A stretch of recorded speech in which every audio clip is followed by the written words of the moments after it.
Hindi na nakakabahan.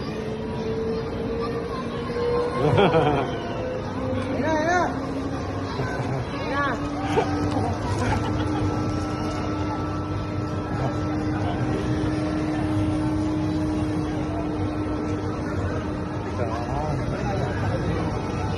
Grabe ang pagiging vertical, ano? Oo, takot talaga.